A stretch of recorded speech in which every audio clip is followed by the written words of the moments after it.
আসসালামু আলাইকুম। কেমন আছেন সবাই? গতকাল প্রায় ৬০ জন লোকের জন্য ইফতারের আয়োজন করেছিলাম। অন্য খাবারের পাশাপাশি রেখেছিলাম চিকেন রোস্ট আর ১৫ কেজি ব্রয়লার মুরগি ছোট করে কেটে আমি যেভাবে চিকেন রোস্ট করেছিলাম সেই রেসিপিটি আপনাদের সাথে শেয়ার করছি। আর এটা কিন্তু কোনো বাবুর্চির থেকে নেওয়া কোনো রেসিপি না, আমি শুধুমাত্র আমার মতো করে যেভাবে ঘরে তৈরি করি সেটাই আপনাদের সাথে শেয়ার করছি। আজকে চিকেন রোস্ট করার জন্য এখানে আমি প্রায় ১৫ কেজি মুরগি কেটে ধুয়ে পরিষ্কার করে নিয়েছি। আর দেখতেই পাচ্ছেন আমি কিন্তু একটু বড় বড় করে কেটে নিয়েছি। প্রত্যেকটা মুরগি ২ কেজি থেকে একটু বেশি ওজন ছিল আর আমি একটা মুরগি ১০ পিস করে কেটে নিয়েছি। আপনি চাইলে ছোট বড় করে কেটে নিতে পারেন, তবে এভাবে যদি কেটে নেওয়া হয় তাহলে দেখতেও ভালো লাগে আর মশলাটাও খুব ভালোভাবে মুরগির মধ্যে ঢুকে। তো দেখতেই পাচ্ছেন আমি কিন্তু এর মধ্যে স্বাদমতো লবণ দিয়ে দিলাম, সাথে দিয়েছি ২ টেবিল চামচ পরিমাণ আদা রসুন বাটা আর সেই সাথে দিয়েছি বেশ খানিকটা ফুড কালার। এতে করে যখন আমি চিকেনটা ভাজবো তাহলে কালারটা খুব সুন্দর থাকবে। তারপর খুব ভালোভাবে এটা আমি মেখে নিয়েছি। এবার এই চিকেনটা রেস্টে রেখে দেব প্রায় ৩০ মিনিটের জন্য। হাতে যদি বেশি সময় থাকে তাহলে ১ ঘন্টাও রেখে দিতে পারেন। এখন একটা মশলা তৈরি করে নেব। তার জন্য নিয়েছি একটা বড় পাত্রে ৩ কাপ পরিমাণ আদা রসুন বাটা, সাথে নিয়েছি ২ কাপ পরিমাণ পেঁয়াজ বাটা, সেই সাথে নিয়েছি ১ কাপ পরিমাণ কাজু বাদাম বাটা। আপনি চাইলে চীনাবাদাম অথবা কাঠবাদাম বাটাও দিয়ে দিতে পারেন। সেই সাথে দিয়েছি আগে থেকে ফেটিয়ে রাখা ১ কাপ পরিমাণ টক দই, সাথে দিয়েছি আধা কাপ পরিমাণ জিরা বাটা, সেই সাথে দিয়ে দেব আধা কাপ পরিমাণ ধনে গুঁড়া, সাথে দিয়ে দেব হচ্ছে রোস্টের মশলা।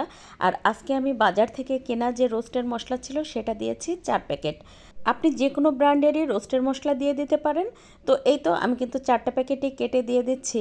সেই সাথে দিয়ে দেবো আধা কাপ পরিমাণ টমেটো সস। আর টমেটো সসটা কিন্তু অবশ্যই দেওয়ার চেষ্টা করবেন, এতে করে আপনার রোস্টের টেস্টটা বেড়ে যাবে বহুগুণে। সেই সাথে দিয়ে দেবো ঝাল করার জন্য ২ টেবিল চামচ পরিমাণ শুকনো মরিচের গুঁড়া, তার সাথে দিয়ে দেবো স্বাদমতো লবণ। ঝালটা আপনি আপনার পছন্দ বুঝে দিয়ে দেবেন, আপনি কতটুকু ঝাল খেতে পছন্দ করেন। আজকে আমার এই পাত্রটা একটু ছোট হয়ে গেছে, মেশাতে সমস্যা হবে বলে আমি একটা বড় পাত্র নিয়ে খুব ভালোভাবে এই মশলাগুলো আমি মিশিয়ে নিচ্ছি। আমি যখনই বেশি মানুষের জন্য রান্না করি তখন কিন্তু এভাবেই মশলাটা আগেই রেডি করে রাখি। এতে করে হয় কি, কোনো মশলাই বাদ পড়ে না, সব মশলাই ঠিকঠাক মতো দেওয়া হয়। এবার মূল রান্নায় চলে যাব। তার জন্য চিকেনটা আগে ফ্রাই করে নিব। এবার চুলায় একটা প্যানে বেশ খানিকটা তেল দিয়ে তাতে চিকেনগুলো দিয়ে দিব। তো আমি একবারে চিকেনগুলো না দিয়ে অল্প অল্প চিকেন দিয়ে একটু সময় নিয়ে বেশ লাল লাল করে ভেজে নিব। এভাবে যদি ডিপ ফ্রাই করে চিকেন রোস্ট করা হয় তাহলে চিকেনটা তো খুলে যায়ই না, আর খেতে এত বেশি ভালো লাগে, এটা মানে আপনি খেয়ে বুঝতেই পারবেন না আপনি পাকিস্তানি সোনালী মুরগি দিয়ে এটা করেছেন নাকি ব্রয়লার মুরগি দিয়ে। এটা খেতে অনেক বেশি মজার হয়, একবার হলেও ট্রাই করে দেখবেন। তো আমি কিন্তু সবগুলো চিকেন ঠিক একইভাবে একটু সময় নিয়ে বেশ লাল লাল করে ভেজে নিয়েছি। নিশ্চয়ই দেখেই বুঝতে পারছেন আমি কিভাবে ভেজে নিয়েছি। এবার একটা বড় পাত্রে চিকেন যে ভাজার তেলটা ছিল সেই তেলের সাথে আরও ১ কাপ পরিমাণ তেল দিয়ে আমি হচ্ছে ৩ কেজি পরিমাণ পেঁয়াজ কুচি দিয়ে বেশ ভালোভাবে লাল লাল করে ভেজে নিয়েছি। আর এভাবে যদি আপনি ব্রেস্তার মতো ভেজে তারপরে রান্নাটা করেন তাহলে কিন্তু শেষে আর ব্রেস্তা দেওয়ার কোনো ঝামেলা থাকে না। পেঁয়াজটা লাল লাল করে ভেজে নেওয়ার পরে দিয়েছি এলাচ, দারচিনি, লবঙ্গ, সাথে দিয়েছি তেজপাতা। তারপরে আরও ১ মিনিট মতো ভেজে নিয়ে এখন ওই যে মশলাটা রেডি করে রেখেছিলাম সেটা দিয়ে বেশ ভালোভাবে এটা নেড়ে চেড়ে একটু সময় নিয়ে সুন্দর করে কষিয়ে নেব।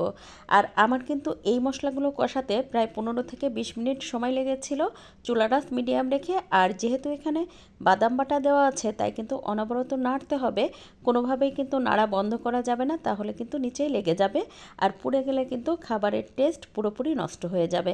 তাই কিন্তু আপনাকে কষ্ট করেই এটা নেড়ে নেড়ে রান্না করে নিতে হবে। তো মশলাটা প্রায় ২০ মিনিট কষিয়ে নেওয়ার পরে এখন হচ্ছে এর মধ্যে ২ লিটার পরিমাণ দুধ দিয়ে তারপর বেশ ভালোভাবে নেড়ে মিশিয়ে দেব। আর এই পর্যায়ে কিন্তু চুলার জাল হাই রেখেছিলাম। ২-৩ মিনিট জাল করে নেওয়ার পরে মশলাটা বেশ ভালোভাবে ফুটে উঠেছে। এখন এর মধ্যে দিয়ে দেব ভেজে রাখা চিকেনগুলো।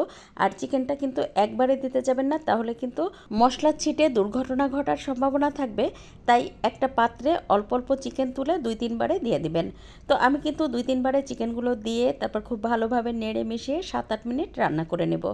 প্রায় 8 মিনিট পরে ঢাকনাটা খুলে একটুখানি নেড়ে দেব। আর আমি কিন্তু এর মধ্যে মাঝে মধ্যেই এটা নেড়ে দিয়েছিলাম যেন নিচে লেগে না যায়। যেহেতু অনেক মশলা তাই কিন্তু লেগে যাওয়ার সম্ভাবনা থাকবে, তাই মাঝে মধ্যে কিন্তু ঢাকনা খুলে নেড়ে দিতে হবে। এই পর্যায়ে দিয়ে দেবো হচ্ছে বেশ কয়েকটা কাঁচামরিচ, তার সাথে দিয়ে দেবো 2 চা চামচ পরিমাণ চিনি। এতে করে একটু মিষ্টি মিষ্টি হবে আর টক দইয়ের টক ভাবটা থাকবে না। তারপরে ঢাকনা দিয়ে ঢেকে আরও 4-5 মিনিট রান্না করে নেব। তো প্রায় 5 মিনিট পরে দেখতেই পাচ্ছেন আমি কিন্তু সব কিছু খুব ভালোভাবে নেড়ে দিয়েছি আর মশলা থেকে কিন্তু তেলটাও আলাদা হয়ে গেছে। এবার চুলা বন্ধ করে দিব। আর যেহেতু আমি চিকেনটা ভাজতে ভাজতে প্রায় 70% মতো আমি সিদ্ধ করে নিয়েছিলাম, তাই কিন্তু এই চিকেনটা রান্না হতে খুব বেশি সময় লাগবে না। আর এভাবে যদি ডিপ ফ্রাই করে চিকেন রোস্ট করেন তাহলে আপনার চিকেন রোস্ট হবে ফার্স্ট ক্লাস। রেসিপি ভালো লাগলে শেয়ার করে রেখে দিতে পারেন, তাহলে হয়তো পরবর্তীতে কাজে লাগতে পারে। আজ এ পর্যন্ত, কাল আবার নতুন কোনো ভিডিও নিয়ে দেখা হবে ইনশাল্লাহ। সে পর্যন্ত সবাই ভালো থাকবেন, সুস্থ থাকবেন। আল্লাহ হাফেজ।